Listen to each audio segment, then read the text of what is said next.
찬양하는 모습은 참 아름답고 귀해요. 정말 소중하고 기쁘다 그러는데 기쁜 모습이 별로 안 보여서 정말 기쁘게 불렀으면 참 좋겠다 그런 마음은 그렇겠죠. 목이 안 돼서 이게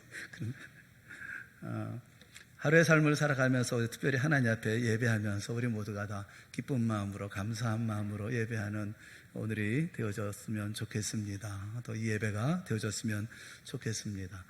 우리 예수님이 천국은 마치 이와 같다 말씀하신 이야기를 우리가 그동안 쭉 계속 말씀을 살펴보았습니다. 씨 뿌리는 비유, 알곡과 가라지 비유, 겨자씨 비유, 또 누룩 비유, 밭의 감추인 보화 비유, 그리고 좋은 진주 비유, 그리고 오늘 마지막으로 그물 비유입니다. 저는 말씀을 볼 때마다 참 탐복을 하게 됩니다. 물론 예수님이시니 그렇겠지만 주님은 어느 곳에서 무엇을 보시든지 천국을 생각하시는 것이 참 부럽습니다. 그 지혜와 통찰력도 놀랍지만 늘 하나님을 하늘나라를 생각하시는 그 주님을 정말 닮고 싶어요. 어떤 것을 보든지 천국을 소망하고 천국을 생각하고 천국이 그 가운데 보여지는 또 천국을 말하고 싶은 이런 모습을 갖는다면 얼마나 좋을까, 우리의 삶이 그럼 얼마나 기쁠까, 행복할까, 그런 마음을 좀 가졌어요. 우리 모두가 언제나 어떤 때나 무엇을 보든 천국을 생각하는 우리 모두가 될 수 있기를 주님의 이름으로 축원합니다. 마태복음 13장에 예수님은 비유를 아주 쉽게 설명하고 계시기는 하지만 내용을 잘 살펴보면 비유 전체가 조직적이고 완벽한 천국에 대한 그림을 그리고 있다는 것을 우리가 알 수가 있습니다. 예수님은 우리가 이해할 수 없고 경험할 수 없는 그 천국, 설명하기 정말 어려운 그 천국을 일상생활의 경험을 통해서 가르쳐 주신 것이죠. 그것은 천국이라고 하는 것은 멀리 있는 환상의 세계, 저 세상의 이야기가 아니라 바로 내가 농사 짓고 장사하고 고기 잡는 이 현실적이고 구체적인 삶 속에서 시작되고 있고 이루어지고 있다고 하는 것을 우리에게 가르쳐주고 계시는 것입니다. 신앙의 눈을 뜨면 환상의 세계에 빠져드는 것이 아니라 현실의 구체적인 삶 속에서 신학을 적용하기 시작하는 거죠. 신학이라고 하는 것은 이런 의미에서 실제적인 것입니다. 신앙은 도피가 아니라 현실 속에 들어가는 현실 참여라고 하는 것이 오히려 맞습니다. 영적인 눈을 뜨고 보면 자연과 초자연이라는 것은 하나라는 것을 우리가 알게 됩니다. 그것은 구분되지 않죠. 먹고 자고 직장에서 일하고 아기 낳고 또 빨래하고 밥을 짓는 구체적인 삶의 현장에서 천국은 시작되고 있고 천국은 이루어져 가고 있음을 우리에게 말씀하고 계시는 것이거든요.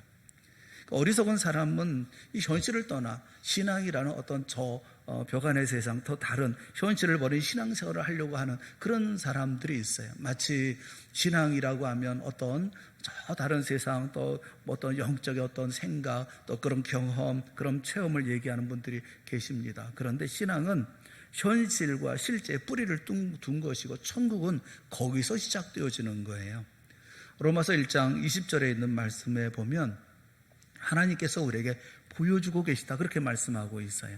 우리 한번 다 같이 봅시다. 시작. 창세로부터 그의 보이지 아니하는 것들 곧 그의 영원하신 능력과 신성이 그가 만드신 만물에 분명히 보여 알려졌나니 그러므로 그들이 핑계하지 못할지니라.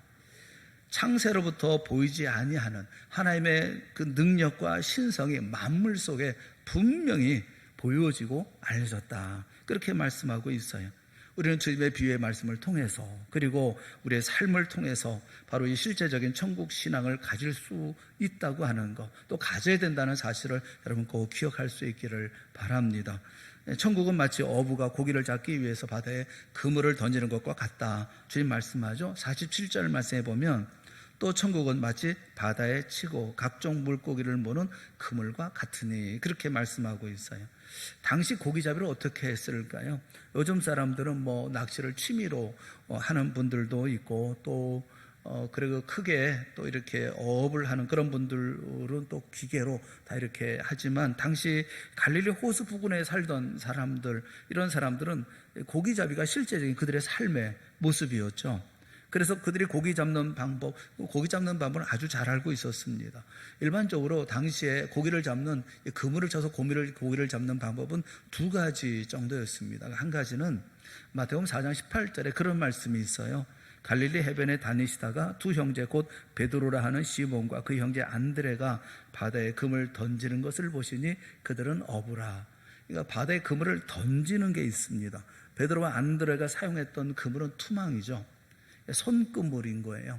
손으로 줄을 잡고 머리 위에서부터 그물을 던져서, 그래서 그물이 우산처럼 펴지게 해서, 그래서 이 고기를 잡는 거죠. 그 그물을 던진 후에 천천히 위에 있는 버리를 이제 당겨서 그물을 쥐어서 속에 든 물고기를 이제 끌어올리는 겁니다. 또 한 가지는 예수님이 말씀하신 좀 더 큰 규모의 그물입니다. 후리질이라고 하죠. 그물을 넓게 바다나 호수에 쭉 둘러지고는 양 끝에서 여러 사람이나 혹은 여러 배가 그물을 끌어올리는 거예요. 이 방법으로 하면 고기를 대량으로 잡게 되고 여러 종류의 고기를 한꺼번에 몰아서 잡을 수가 있는 것이죠. 그래서 그 그물을 무태까지 끌어올려서 좋은 고기, 나쁜 고기를 구분한다. 좋은 고기는 담고 그리고 나쁜 고기는 버리고 이렇게 한다는 겁니다. 왜 예수님이 천국을 고기 잡는 그물에 비유를 했을까? 이 그물로 고기를 잡는 방법을 생각해 보면 거기 놀라운 천국의 모습을 발견할 수 있기 때문에 그렇습니다. 여러분, 바닷속에 여러 물고기가 자유롭게 마음대로 헤엄치고 다니지 않습니까? 그런데 일단 그물을 치고 나면 그 그물 속에 든 물고기는 이제 자신의 세계가 좁아지는 거죠. 그물을 잡아당기면 당길수록 점점 그 세계는 좁아집니다. 결국은 자기가 활개치던 어떤 물의 세계, 이런 물의 세계는 없어지고 물밭의 세계로 자기 모습이 나타나고 드러나게 되어지는 것이죠. 이 세상에는 이런저런 사람들이 다 섞여 삽니다. 선한 사람, 악한 사람, 정직한 사람, 거짓말로 사는 사람. 그런데 심판의 날이 가까우면 가까울수록 자기 마음대로 활보하던 세계는 점점 좁아집니다. 힘들고 어려워지죠. 그리고 선한 사람이나 악한 사람이나 모두 자신의 모습이 드러나기 시작합니다. 그러다가 마지막에는 적나라하게 자신의 얼굴, 자신의 모습 그대로를 다 드러나게 된다는 겁니다. 마침내 심판 자리 가운데 있게 된다는 거예요. 악한 자는 점점 날이 가면 날이 갈수록 악해지고 선한 사람은 더 선해지고 구원받은 자는 하나님을 더 가까이 함으로 하나님의 사람으로 성장하고 자라나고 연단되어지고 구원받지 못한 사람은 갈수록 점점 교만해지고 극악해져서 사람의 눈으로 봐도 저게 마귀의 자식임을 식별할 수 있을 정도가 된다는 거죠. 각자의 모습이 다 드러난다는 겁니다. 시간이 지나가면 또 그리고 이 그물이 점점 조여지면 그런 일들이 벌어진다는 거예요. 심판이 있다는 거예요. 그래서 이 예수님의 말씀을 통해서 우리가 생각해야 할 두 가지가 있습니다. 하나는 뭐냐면 그물은 던져졌다는 거예요. 그물은 던져졌습니다. 그물은 던져졌고 그 그물 안에 우리가 있어요. 그물을 던진 사람의 손 안에 들어가 있는 것입니다. 그래서 일단 그 그물에 들어갔으면 이제는 꼼짝할 수가 없는 거죠. 그리고 운명은 정해진 것이죠. 자, 그물 안에 있는 것이 불안한 겁니까? 안심이 된 것입니까? 그물 안에 있게 되어졌으니 이제는 잡힌 고기가 되었으니 이제 죽을 날만 기다리고 있는 것입니까? 아니면 그 그물 안에 있기 때문에 다른 것으로부터 보호를 받는 것입니까? 이건 다르죠. 나쁜 물고기의 입장하고 좋은 물고기의 입장이 다르죠. 악인과 의인의 입장이 다르겠죠. 주님의 손 안에, 주님의 보호 가운데, 주님의 그물 안에 우리가 있다고 하는 것은 그건 행복이고 안심일 수 있죠. 하지만 당분간에 그물 안에서도 물고기는 마음대로 헤엄칠 수가 있습니다. 세계는 한정되고 운명은 정해졌지만 그물이 당겨지고 끌어올려질 때까지는 그 안에서 자기 마음대로 활동이 가능하죠. 그래서 그 속에서 악한 자는 악한 대로, 선한 자는 선한 대로, 또 하나님의 백성은 하나님의 백성대로, 마귀의 자식은 마귀의 자식대로 그대로 섞여서 돌아간다는 거예요. 그물은 하나지만 그 그물 속에는 여러 종류의 물고기가 한꺼번에 걸려 있다는 것입니다.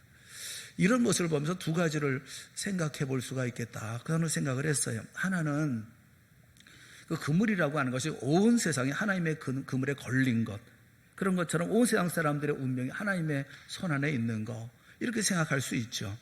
마침내 그 마지막 때에 심판을 받게 되어질 거다. 온 세상이 다 하나님의 그물 안에, 이렇게 생각할 수가 있고요. 또 하나는 좀 더 이제 그 협의로 이게 좀 좁은 의미로 세상 속에 있는 교회를 생각할 수 있지 않을까 하는 마음도 들어요. 저는 그 그물 안을 교회로 한정하는 것이 주님의 말씀에 근접한 생각이 아닐까 그런 생각이 듭니다. 왜냐하면 이미 주님께서 알곡과 가라지를 비유를 말씀하셨잖아요. 알곡을 뿌렸는데 가라지가 있더라. 알곡만 있는 곳에 가라지가 있는 것이거든요. 그리고 또 그물을 말씀하시면서 천사들이 의인 중에서 악역을 갈라내어서 푸른 불에 던져 넣는다 이렇게 말씀하신 것을 보아서 의인인 채 하는 악인들이 있는 곳, 그것은 바로 교회가 아닐까 하는 생각이 들었어요. 교회라고 생각한다고 한다면 우리는 생각이 좀 많아집니다. 우리 분명한 것은 교회는 혼합성이 있다는 거예요. 우리는 교회가 성결하고 거룩한 곳이 되기를 소망합니다. 그러나 교회는 우리가 생각하는 것처럼 순결하거나 거룩하거나 또는 어떤 부정, 이것을 쉽게 식별할 수 있는 것이 못 됩니다. 예수님의 12제자 중에도 가룟 유다가 있었던 것처럼 말입니다. 목사님 중에서 이렇게 서로 이야기를 나누다 보면 목회하는 중에 모든 성도들이 다 잘하는 건 아닌 거예요. 그러다 보면 좋지 못하는 속을 썩이고 또 이런 분들이 더러 있지요. 마음이 상해서 이게 함께 걱정하면서 이야기를 나눌 때가 있어요. 이런 분이 있을 때는 어떻게 하면 좋을까, 이래저래 이러면서 얘기를 합니다. 그런 경우 이런저런 말로 위로하기도 하고 격려하기도 하고 또 충고하기도 하고 이런 말 저런 말 하지만 마지막에 가서는 그런 얘기로 이제 결론이 되어져요. 예수님보다 목회를 더 잘하리라고 생각하지 말라고. 왜냐하면 어차피 12분의 1, 12 중에 하나는 마귀가 아닙니까? 예수님은 12 가운데 하나가 마귀라는 사실을 알면서도 그래도 함께 두고 제자로 삼아서 3년 동안 계속 목회를 하셨지 않습니까? 그렇다면 몇백 명 모인 교회든지 몇천 명 모인 교회든지 혹은 그것이 몇십 명 모인 교회라 하더라도 그 전부가 다 깨끗했으면 좋겠지만 그렇지 못하다고 해서 낙심할 이유도 없다는 것입니다. 교회는 거룩한 것이에요. 또 교회는 거룩해야 할 것입니다. 하지만 완전히 거룩한 것은 아니에요.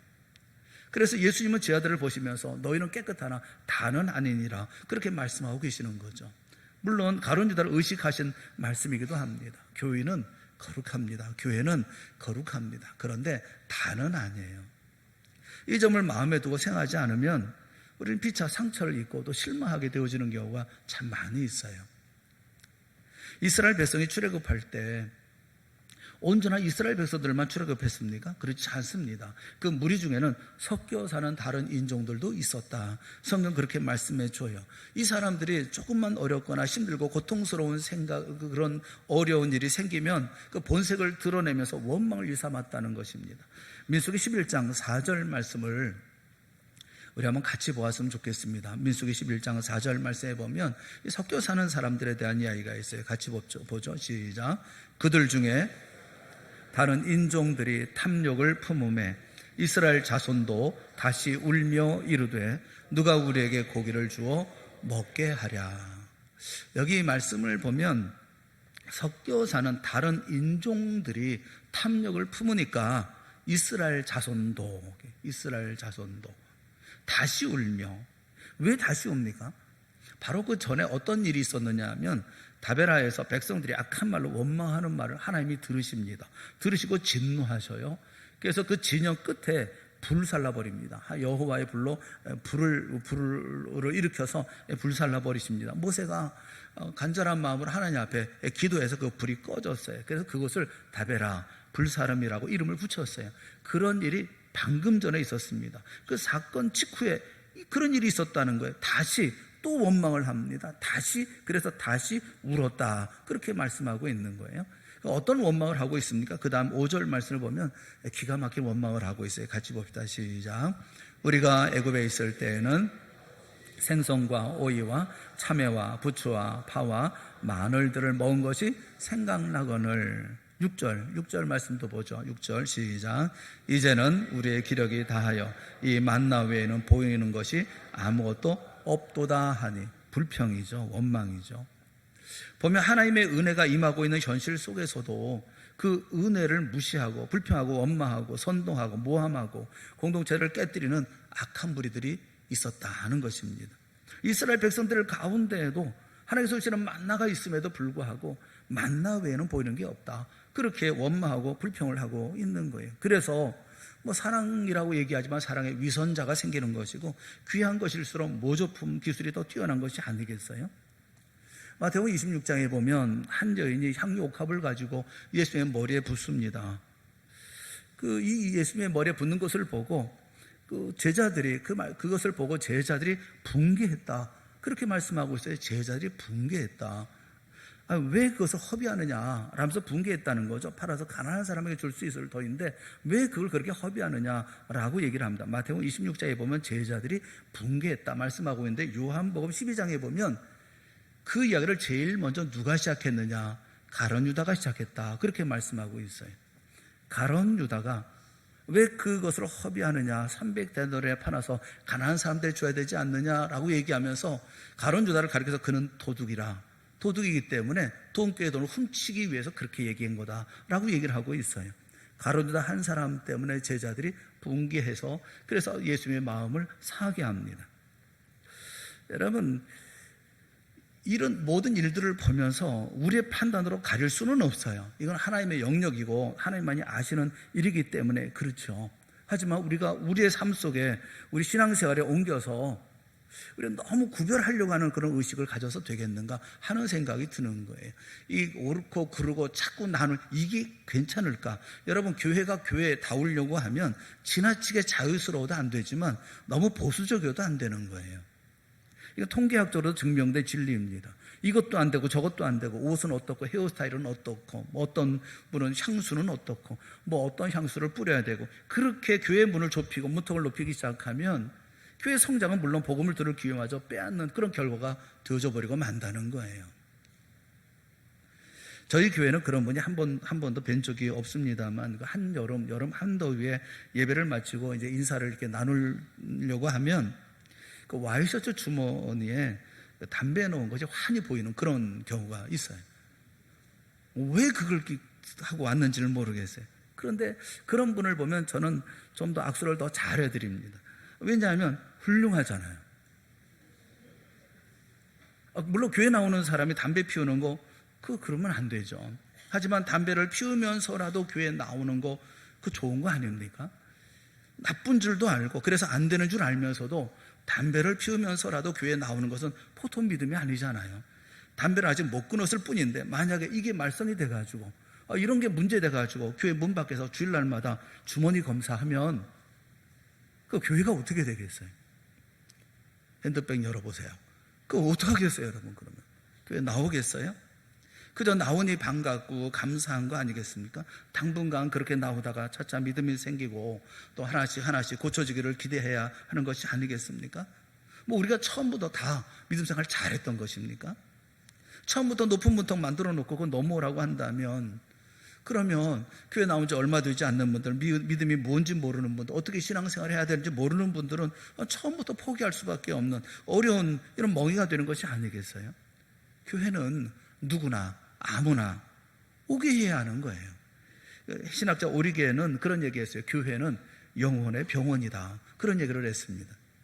사실이 그렇죠. 교회는 스스로 치유할 수 없는 영혼의 불치병 환자들이 모인 곳이니까 병원임에 틀림이 없어요. 너나 할 것 없이 치유되어야 할 사람이고 또 구원받아야 할 사람의 이런 죄인들의 모임이 교회가 아니겠어요? 그래서 이런저런 사람이 있을 수 있는 것이고 그것도 당연한 현상으로 받아들여야 되는 것 아니겠습니까? 혹시 이런 사람, 이런 사건, 이런 것 때문에 마음 상한 일이 있다고 해서 쉽게 낙심해서는 안 되는 거예요. 교회란 원래 그런 곳이니까요. 그런가 하면 너무 또 자유로워도 안 됩니다. 그런 점에서 한국교회는 참으로 잘한 것이 몇 가지 있어요. 그거는 술, 담배 금한 거. 근데 더 잘한 것은 뭐냐면 우상 숭배 절대로 안 된다고 한 거예요. 아예 처음 교회 나올 때부터 우상 숭배는 완전히 끊어버리고 나오게 했는데 좀 지나친 것 같기는 하지만 그런데 그것이 한국교회를 성장시키는데 큰 도움이 되었던 것입니다. 그것이 교회와 세상에 분명한 선을 긋게 했고 그 제사를 비롯해서 모든 예시, 결혼이라 장래 이르기까지 구별할 수 있게 되어졌죠. 이것도 좋다 저것도 좋다 하면 교회 자체가 오염되는 것이고 이질화되어서 본래 모습을 상실하고 마는 거 아니겠습니까?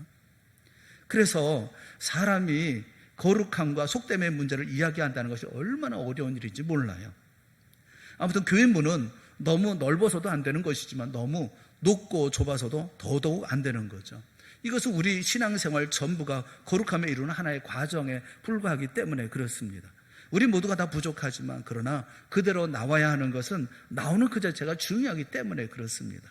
나음으로 거룩을 배우고 나음으로 거룩을 담게 되는 거예요. 구별되고 구별하고 또 모아서 그 모든 그 구별하는 것 하지 말고 이렇게 자꾸 이렇게 뭘 나누려고 하지 말고 그 가운데서 모든 사람이 믿을 수 있는 기회를 줘야 되는 것 아니겠어요? 마태복음 22장에 보면 왕의 아들을 위한 혼인잔치의 비유가 있습니다. 여기에서 왕은 종들에게 명하기를 그 사거리에 나가서 만나는 사람이면 누구든지 데리고 오라고 말씀을 해요. 술주정뱅이든 불구자든 악한 사람이든 선한 사람이든 가리지 말고 다 데리고 와서 이 잔치자리를 채우라는 거예요. 본래 잔치집이라고 하는 것은 손님이 많아서 앉을 자리가 없고 음식이 모자랄 정도가 되어야 자랑스러운 잔치가 또 풍성한 잔치가 되는 것 아니겠습니까? 그렇지 않고 빈자리도 많고 음식이 남아 돌아가면 부끄러운 잔치가 되는 거죠. 이 잔치를 베푼 주인인 왕은 예복을 입으라는 단 한 가지 조건만을 제시하고 아무나 와도 좋으니까 자기 집의 잔치자리만 채워달라 그렇게 얘기를 하고 있는 거예요. 교회는 누구나 오는 거예요. 아무나 오는 거예요. 거룩한 사람, 선한 사람, 의로운 사람만 오는 것 아니고 그 가운데는 여러 부류의 사람들이 다 오는 거예요. 와서 그 가운데서 어떤 이들은 거룩을 배워나가고 점점 달라지고 변화되어져 나가는 거예요. 그걸 인정할 필요가 있는 거예요. 그럼에도 불구하고 나는 하나님의 그물 안에 있다는 사실에 안심할 수 있는 거, 그게 교회의 모습이라는 거예요. 사랑하는 여러분, 혹시라도 사람들 때문에 또는 무슨 사건들 때문에 그러니 옳으니 틀리니 맞으니 그러니 됐니 안 됐니 하지 마시고 예수 그리스도 주님 바라보고 그 가운데 더 좋은 믿음의 삶을 살기 위해서 그걸 교훈 삼아서 내가 더 좋은 믿음의 삶을 살려고 애쓰고 노력해야 되지 않겠습니까?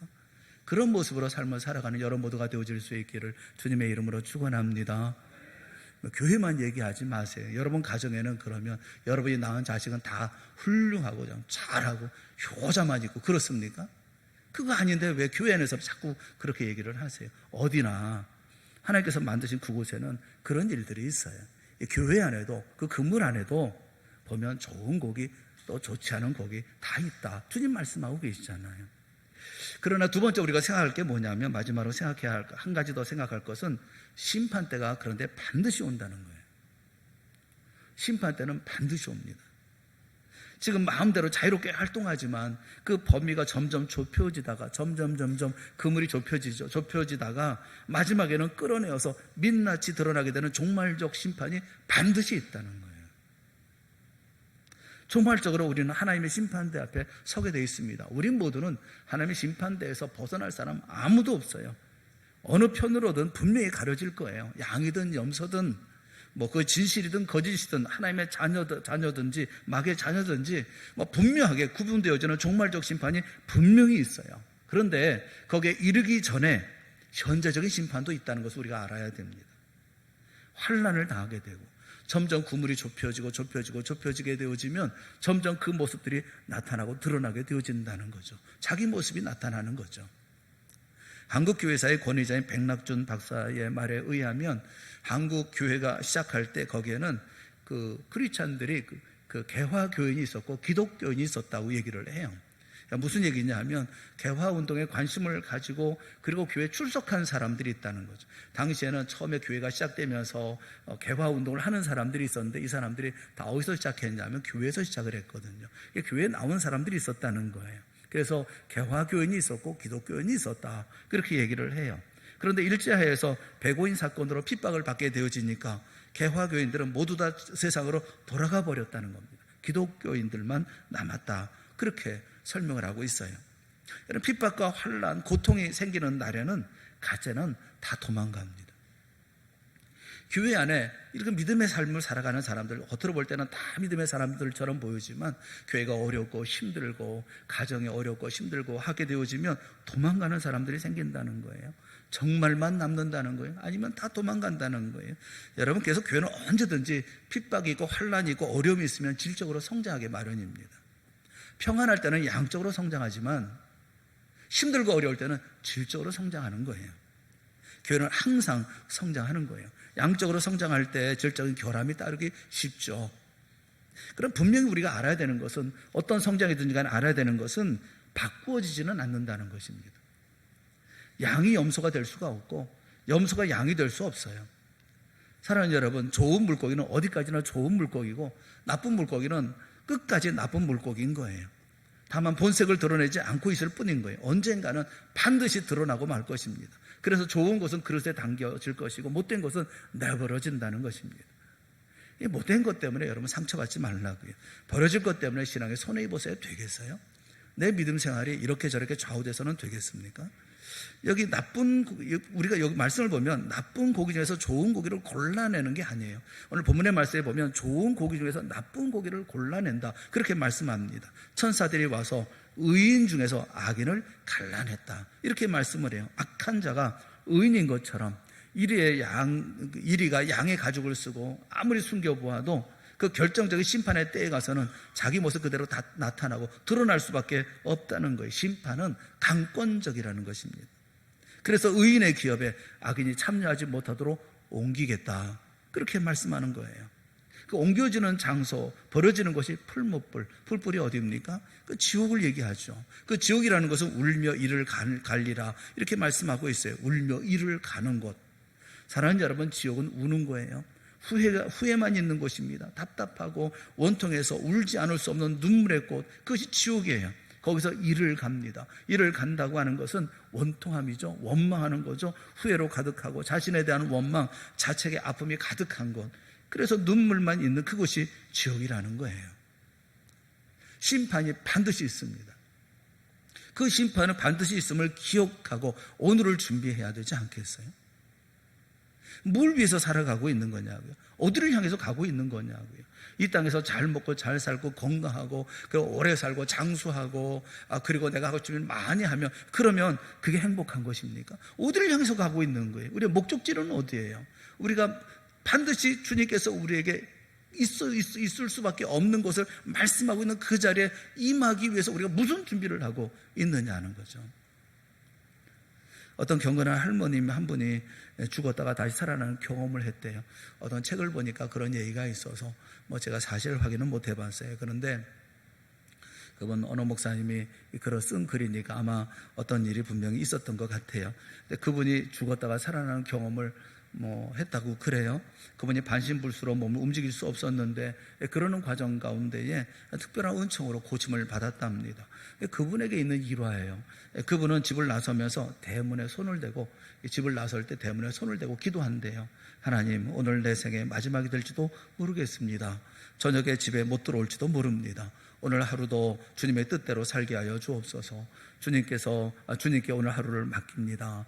이렇게 나를 인도하여 주시옵소서. 그리고 이제 기도하고 이제 문을 이제 열고 나간다는 거죠.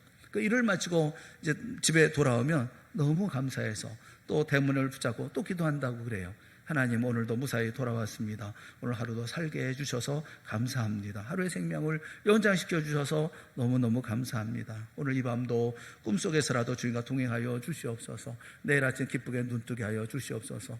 할머니는 매일 이렇게 기도하며 살았다고 그래요. 사랑하는 여러분, 우리에게는 피할 수 없는 심판의 날이 있습니다. 그렇다면 오늘은 우리에게 주어진 기회죠. 우리가 돌이킬 수 있는 기회이고 우리가 다시 한번 변할 수 있는 기회이죠. 이 정화 시간이 다 가기 전에, 우리에게 정해진 시간이 다 가기 전에, 이 그물이 끌어올려져서 무트로 올려져서 다 나누어지기 전에 하나님의 삶을 온전히 세워져서 어느 때에 주님이 그물을 당긴다 하더라도 주님 앞에 좋은 물고기, 좋은 하나님의 자녀로 나타날 수 있기를 주님의 이름으로 축원합니다. 지금은 자다가 깰 때이고 은혜 받을 때이고 구원의 날이라고 성경은 말씀하고 계시지 않습니까? 여러분, 시간과 인생, 우리가 가지고 있는 힘을 낭비하지 마세요. 오늘 결정하고 결단해야 되지 않겠어요? 천국은 우리의 삶 속에서 이루어져야 합니다. 하나님 우리에게 풍성한 은혜를 베풀어 주셨습니다. 주님은 완전한 은혜를 우리에게 주셨습니다. 그 은혜 가운데의 삶을 우리가 살아가야 되지 않겠습니까? 천국을 사모하고 천국을 이루어 나가는 우리 모두가 되어져야 되지 않겠습니까? 여러분의 심령 가운데 천국이 이루어져 있나요? 부부 가운데 천국의 아름다운 삶이 만들어지고 있습니까? 내 가족 가운데 천국의 아름다운 하나님의 나라가 이루어지고 있습니까? 우리가 살고 있는 모든 환경과 여건 속에서 하나님의 나라를 이루기 위해서 애쓰고 노력하고 있습니까? 완벽한 하나님의 나라를 만들기 위해서 우리가 노력해야 되지 않겠어요? 혹이라든지 가라지 때문에 나쁜 물고기 때문에 손해보지 마세요. 그것 때문에 우리가 실족당하지 않았으면 좋겠어요. 다만 변해야 하는 거예요. 한 걸음 한 걸음 주님이 조이시는 역사의 그물이 다가오면 우리가 보면서 못된 성격 바꾸고 못된 습관 바꾸고 주님을 닮아가는 좋은 믿음의 사람, 주님의 그릇에 담기는 좋은 물고기, 의로운 물고기, 또 극상품의 물고기, 이런 물고기가 되어져야 되지 않겠습니까? 하나님 앞에 자신을 돌아보고 더 좋은 믿음의 길들 가운데 설 수 있기를 애쓰고 노력하는 우리가 되어지고 그 가운데 천국이 일어나는 놀라운 역사를 경험하는 우리 모두가 되어질 수 있기를 바랍니다. 우리가 7가지 비유를 보면서 주님의 말씀을 보면서 주님께서 얼마나 천국을 사모하고 우리가 천국 가운데 살 수 있기를 얼마나 안타까운 마음을 우리에게 말씀하고 계시는지 다시 한번 주님을 바라보고 그 가운데 주님께서 말씀하시는 그 놀라운 천국이 우리의 삶 가운데 이루어지는 놀라운 은혜 경험하는 우리 모두가 다 되어질 수 있기를 주님의 이름으로 축원합니다. 기도하겠습니다.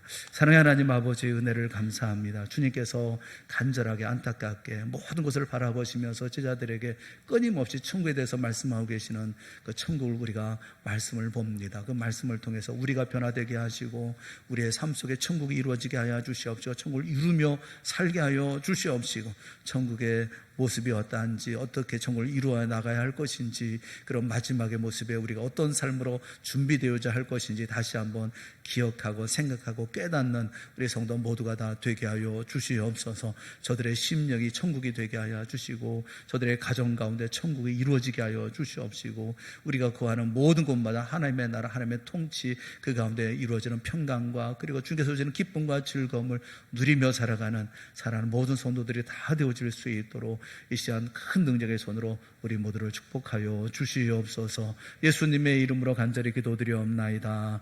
아멘. 우리 다 같이 자리에서 일어나셔서 325장 우리 찬송하겠습니다.